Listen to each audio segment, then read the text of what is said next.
7 o'clock. Roll call. Miss Ashley? Mr. Bricker? Here. Miss Cunningham? Here. Mr. Dalton? Here. Mr. Hayward? Here. Miss McWhinney? Here. Mr. Rush? Here. Miss Thompson? Here. Councilman Browning? Vice Chairwoman Hibinger? Here. And Chairwoman Lash. I did hear from Councilman Browning. He is sick with an ear infection, so he apologizes. Okay. That he's just not coming in.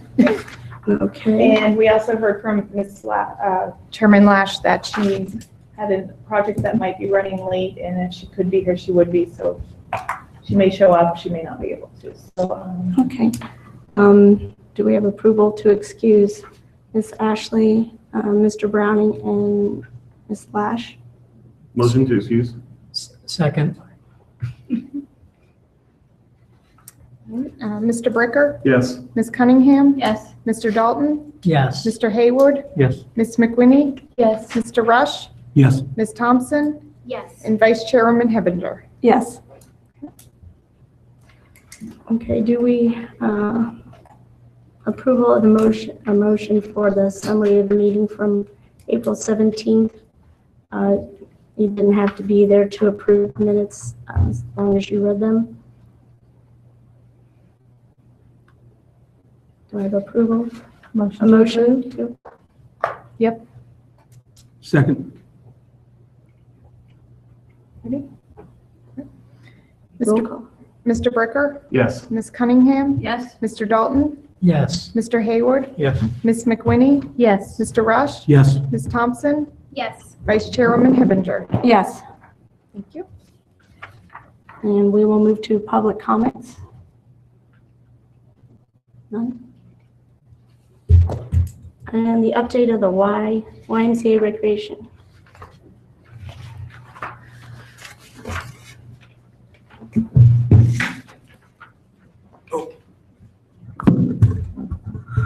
Good evening. How's everybody?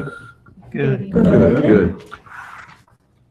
So are there any questions regarding the report or anything that you need clarification on that I can go over for you?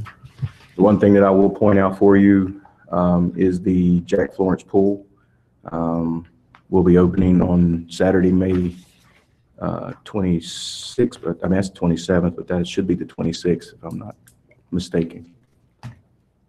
Because that's graduation. That's graduation. So I do know that date. So we're in full swing of getting the pool ready.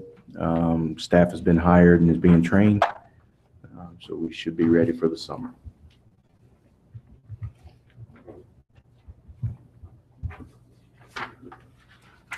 Any other questions?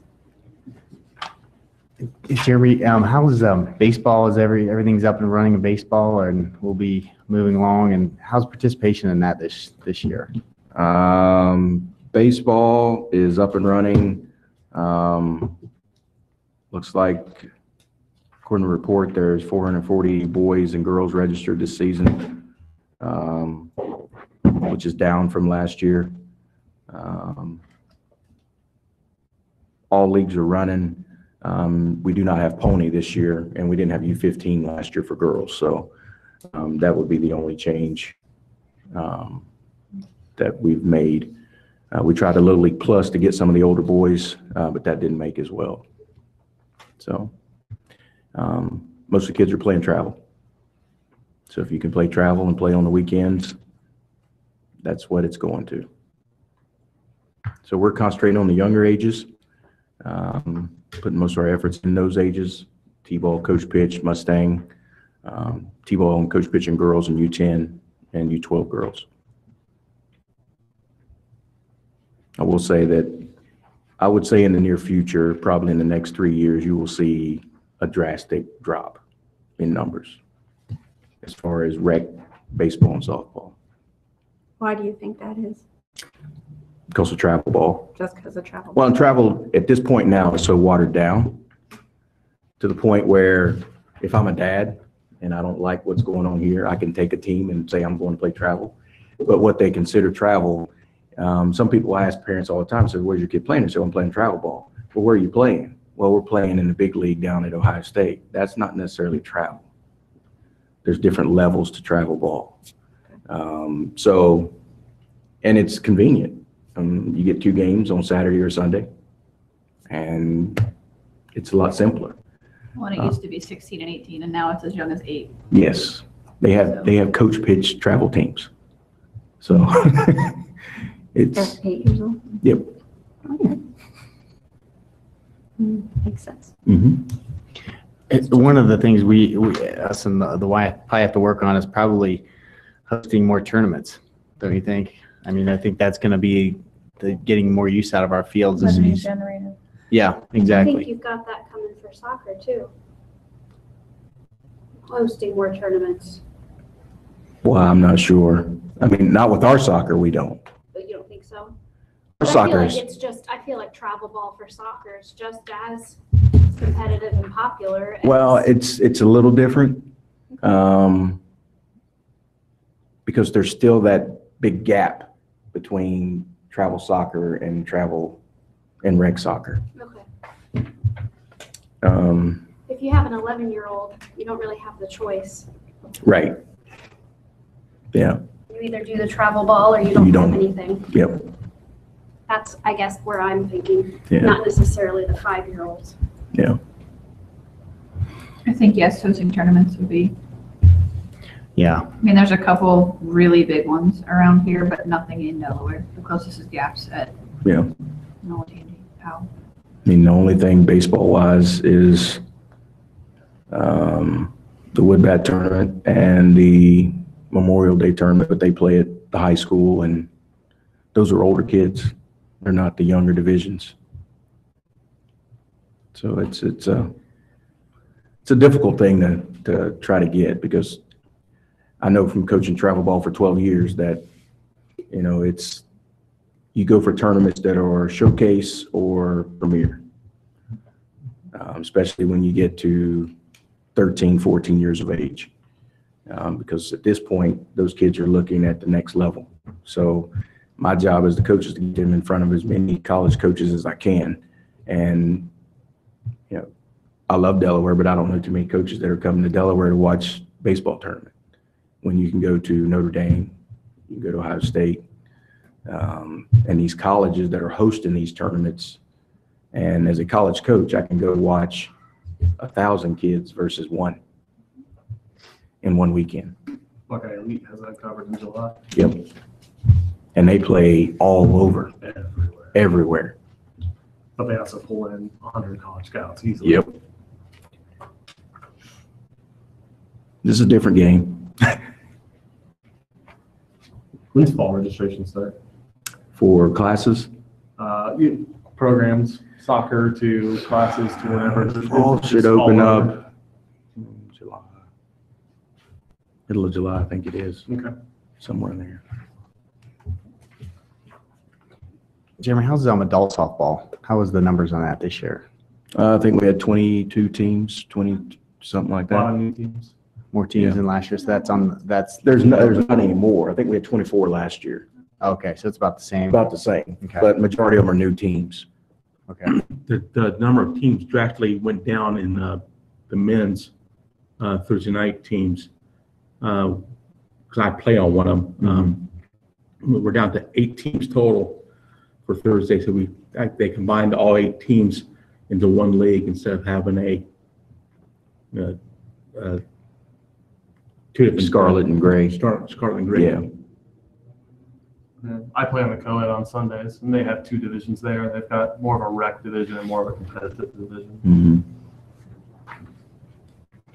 Because I know those numbers were declining and seems like it's leveled off a little bit Yeah. at this point. I think they're saying staying in the 20, 25 range each year.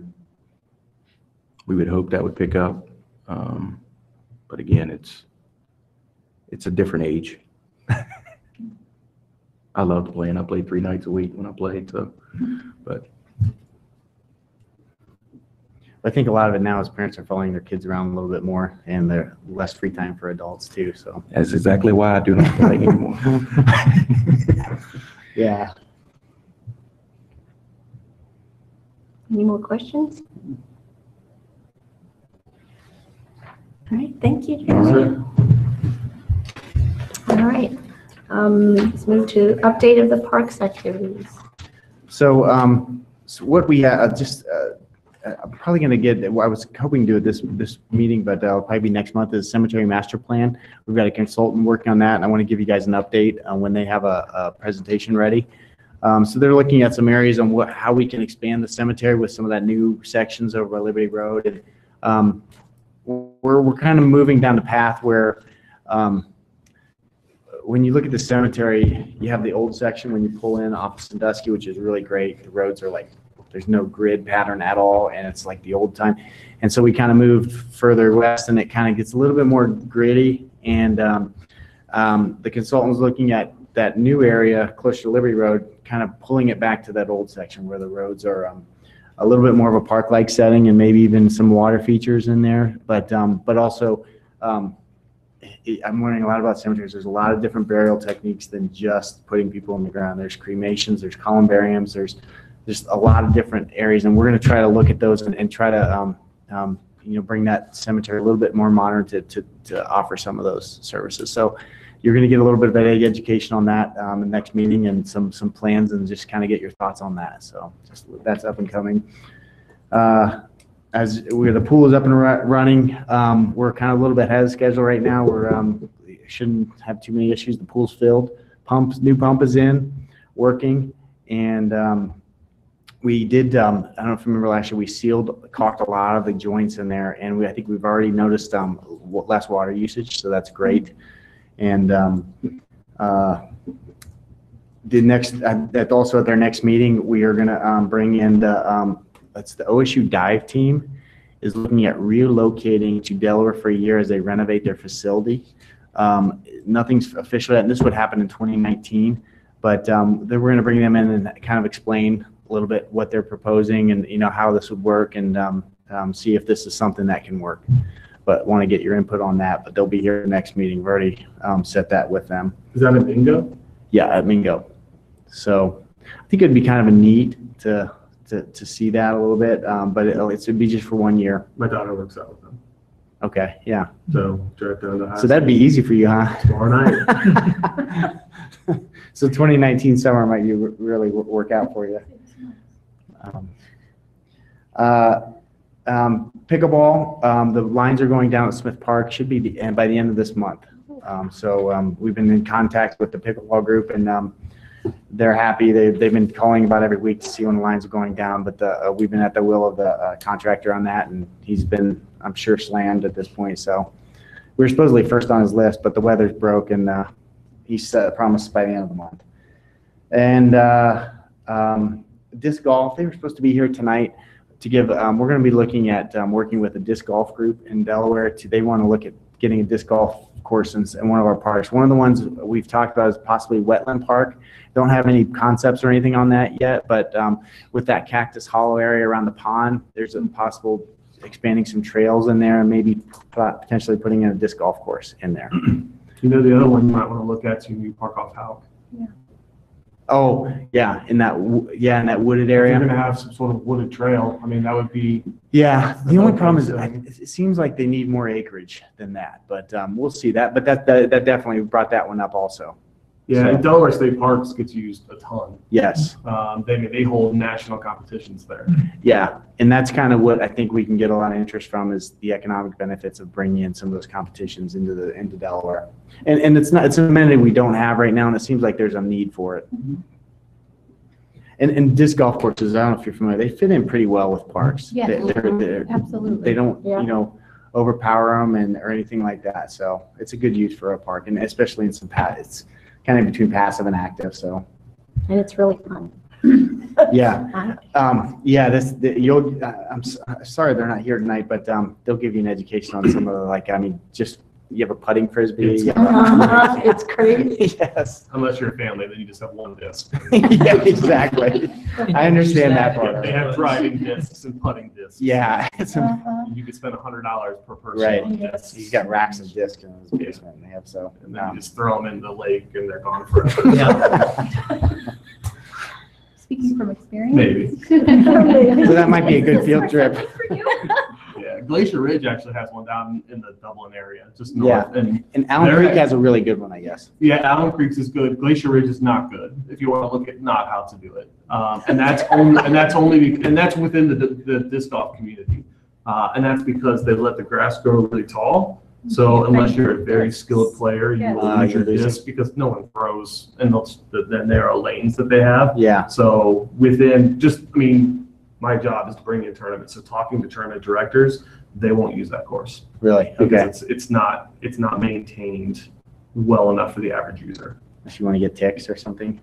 So, well, with that, and just, I mean, literally everybody, when they mow at the end of the season, I bet they find 100 discs. Really? So, Okay. yeah. As tall as me. No, I don't know. Yeah, it seems like we have a very knowledgeable community in Delaware, so I'm going to work with them to kind of help design a course and see if we can make it work. We'll just see how that pans out.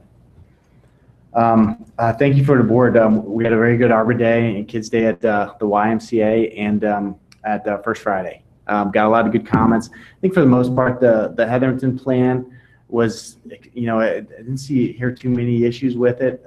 It's low impact and, the first phases are pretty, everyone was pretty much for that trail, that loop trail around there. So it was good. We got good comments back. And that's all I had. Okay. That's a good Who question. ended up winning the prize? Who did win that? I can't remember the name. It's all Michelle right. something. She chose Golf Pass. Nice. We did 2 rounds of golf.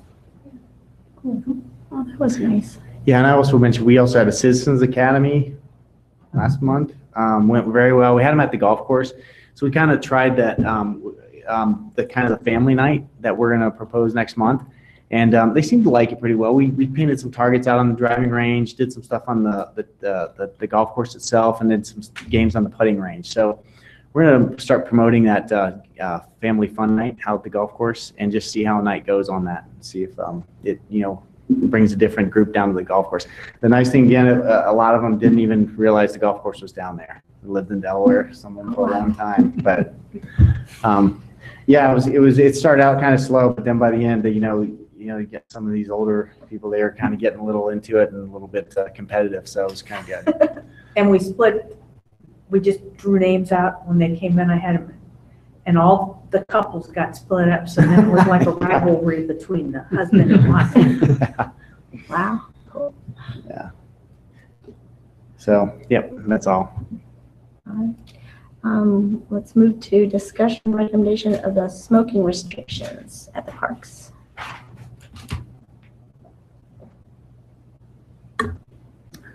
So we did get good comments, I think, on the voting. Linda, do you remember the final tally of our informal survey?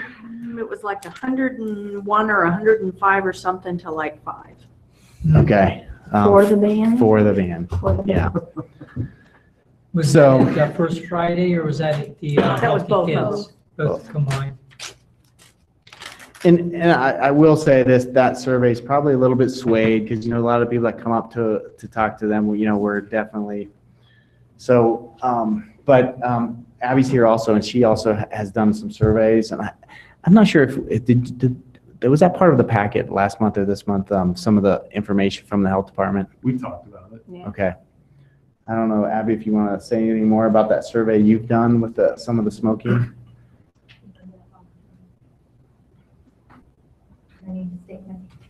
Abby Trimble, Delaware General Health District, 1 West Winter Street. I looked up our information. Again, when we did the survey in 2016, we got from the 43015 zip code, we received, let's see, where was the number there? I think it was, we had the county overall was a 66% for tobacco-free parks. Now, the question we had was probably worded a little bit different than what you guys asked, and I don't remember what was the question. How was it worded? Simply, Would you support 100% tobacco-free park system. In Delaware City or just Yeah. tobacco-free? Okay. Because we asked, would you support adopting tobacco-free policies in public spaces, including parks and playgrounds? So it was worded a little bit different. So keep that in mind. People might be turned off by the public spaces piece, because what does that mean? And we had 336 people answer that one in the 43015 zip code. So, and traditionally, I think throughout the nation, I think you see in the 75% in favor of parks. If you do it, I mean, your survey got a good response as well. So we asked folks at the county fair. We were in POW. Of course, that wouldn't count towards our numbers. We also did Facebook, and that's where we got a majority of our responses. But we were out at the county fair too, so that would be a good population to ask as well. Any questions about that? Okay. Thank you. So what's the concern from you? I mean, I think you've heard from us a lot, knowing that I think we're all in unanimous agreement that it's a good idea to do. So is there any concern from you still? No, I'm not sure how far, I don't have a good read on council, you know, what their readings, but the enforcement, like I think it's your concern also is, you know, the enforcement, but I think the one thing about the enforcement is, you know, it allows us to put up a signage in the parks, you know, smoking ban. You know, if someone's out there smoking, we're not going to go arrest them or anything like that. That would be part of the enforcement that we'd propose. You know, there'd be a warning, so please, refrain from smoking in the parks. We have signs against, and then, if someone really persisted, then then the police would be called maybe, and there would be the ability to, remove that person if they, decided to do that. And I think that's the direction a lot of these park districts have gone, is the enforcement side of it is I guess they call it kind of a soft enforcement, where it's not really, a hard line that we're going to kick someone out if they're in there smoking. So that's, I guess, the biggest concern, but I think there's ways to deal with that also. So, and the other concern I was talking to Abby too is, and this isn't out of the ordinary, but because a lot of other districts have done this too, is we have a golf course too, and do we ban smoking on the golf course too? Is it hypocritical to say we can't smoke in the parks, but you can smoke in the golf course? That's another concern. I'd like to see smoking stay on the golf course, because it's it's kind of a rite of passage a little bit on the golf course. People do smoke on there. How many people does it affect? But if you ban it in just parks, or in the parks and not the golf course, is that the right thing to do or not? Also, Yeah, but you can look at it too. You just introduced alcohol to the golf course. You're not introducing alcohol to me. Right. It's a different scenario. Yeah. I think more of the parks is more of a family area. Mm-hmm. Than that they don't, not a lot of families go and play golf together. No, but you can't say that, because that's exactly counterintuitive to what Ted was just saying when they're going to start the family nights now. Right, Yeah. I know. So, But it can be an assumed risk at a paid-for a venue versus a public-free place that Right. families are focused on. That is a difference also. Mhm. So, based on the board's recommendation, we can move forward with, how the wording and see how you want to proceed with that.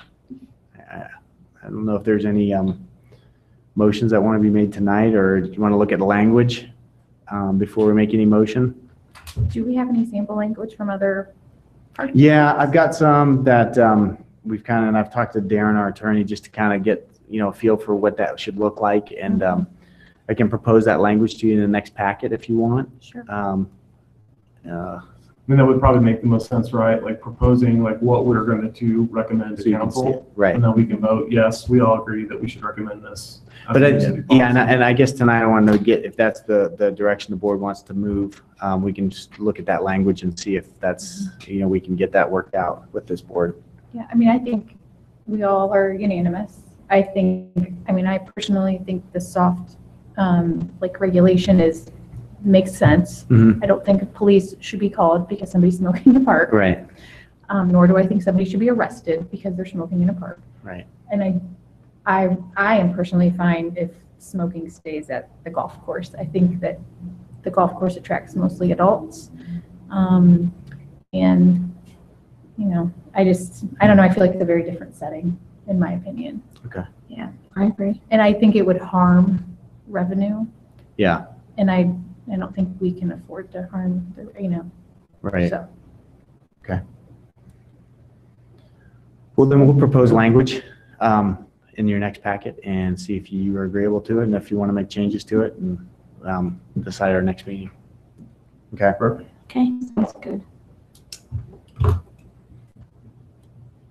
Anything else? Staff comments? Nope, I think I pretty much covered I think that. so, it's good. Any Yeah. members' comments?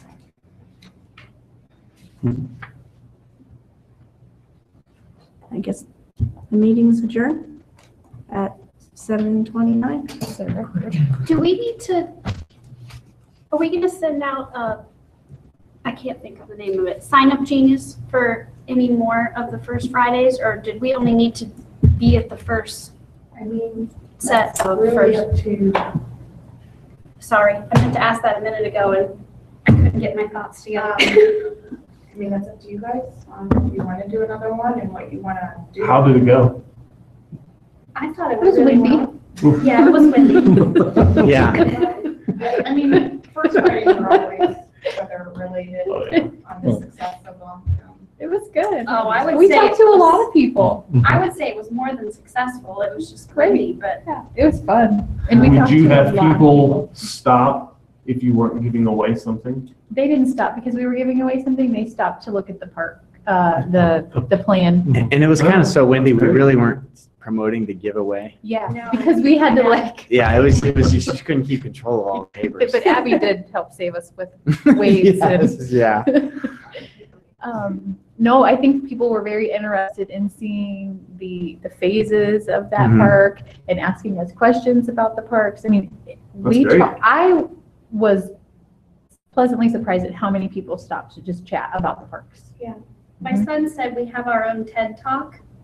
So I was actually coming up with a TED Talk Delaware like slogan for you. I was like, gosh, I never really thought of that, buddy. I don't know if that would go very well.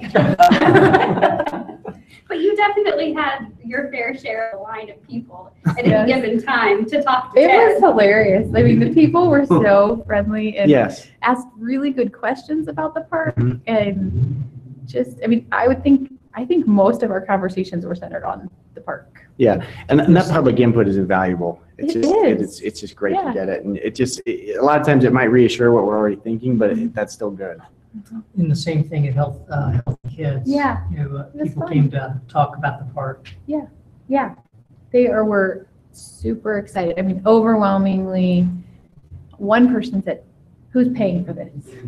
And everyone else would just had, and he just wanted to know how it was getting paid Yeah. for. But other than that, I mean, it was very Mhm. like supportive, and we can't wait, and we're so excited. A lot of positive comments from the time I was there. I think some of the next public meetings I'd like to get the board involved in also is we want to look at a trail on the north side and connecting Hills Miller Road down into through the fairgrounds and into Pennsylvania Avenue, and getting out to those specifically those areas and the public to kind of get input from them to find out, show them some concepts like, what do you like about this one, what do you don't like about it, and get that input. And we're just at, there's a Mid-American Trails Conference in Columbus it's a national conference that was in Columbus, and Abby's actually there too, attending that the last couple of days. And they really over and over stressed the public input side of it. And, some of the things is they go to like the local beer establishment, and people are more open to talk, and you'll get more people showing up instead of, having a meeting at the public library. No one really shows up for those. And you get honest input, and that's really what you want. And so we might propose those. And I mean, would you be more agreeable to go to Restorations or the public library? I mean, Yeah. So- I also spoke, speaking of that Hills Miller project, I spoke to a gentleman on my son's field trip. We went out to the Eco Center in Caledonia. It's in Marion County. And he was volunteering at that park, or that privately owned place, but he's also works for the Marion Parks and Rec Mm-hmm. division. And he said he wants to have a conversation about connecting parks from Marion County to Delaware County. And I said, Yeah, there's the old CDNM line. yes. Yeah. Is that a- Yeah, and that's always been a topic out there. I don't know if the Columbus, Delaware, Marion used to be an old electric line that people went up and down, and it's the AEP has electric lines on it right now. And it is a great connection. One of the connections we really, and we're pushing this with Preservation Parks, is the connection from Smith Park to Gallant. Yes. That's a small section of it. Yes. It's maybe 2 miles, not quite 2 miles. It'd be a great starter Yeah. section to see, and plus people who go to Smith can just continue on to Gallant, and I think that would get used a lot if that was really successful. The next section, to Marion is, that's probably another, that's a long section. Right. Out in the very area that's not going to be used a lot. It's going to be hard to get grant funding, but I mean, it's not out of the question. It's just, I don't Okay. know if we're ready for that in this area. Yeah, I was curious and we had a good conversation. And I said, well, I kind of know people, so I can Yeah. ask questions. Yeah, So, definitely. But I think it's always great to connect parks because that's what Yeah. people like. You have to have a destination points at the end of those. okay. So I would maybe recommend, just for being on Main Street Board, not do every month. So when you guys can enjoy the events with your families without, so maybe do one in a couple months again if you're interested. And Yeah, and with we, topics or maybe, right, when we have promote, topics to discuss. maybe promote one of the, like if you do July, like the Christmas in July movie, the Elf movie or something that's Mhm. going to be happening. Promote something like that, but I wouldn't maybe do June's. We could maybe talk about it at the next meeting. In July or August, we could probably do one where we maybe actually present some of the trail concepts on our side and just get public input on those. We should be ready for something like that. And two, it would be nice just to even highlight some of the lesser known parks. Mm-hmm. I know about a lot of the parks in this community because I'm on this board, and that's the only way I hear or know about them. And I think there are a lot of other people in the community that just don't know what parks we have available. And I think if we could highlight and promote them, we would get Yeah, that's a good idea. more usage. Because there are a lot of nice parks in this town. But the sign up genius seemed to work It did. very well. Mhm. It was easy. At least it seemed easy. Like, Well, it has to be easier for you than to try to coordinate all of us. Yeah. I thought it was easy. We use it for family Yeah. function. So, yeah, I didn't try it. but that, I didn't try it. It's an easy all app. you do is log in and sign up. Click a What button. day you want. Yeah. What time. I'll check it next time. It's very simple. Anything else? All right. Meeting is adjourned, 7:35. All right. Thank you.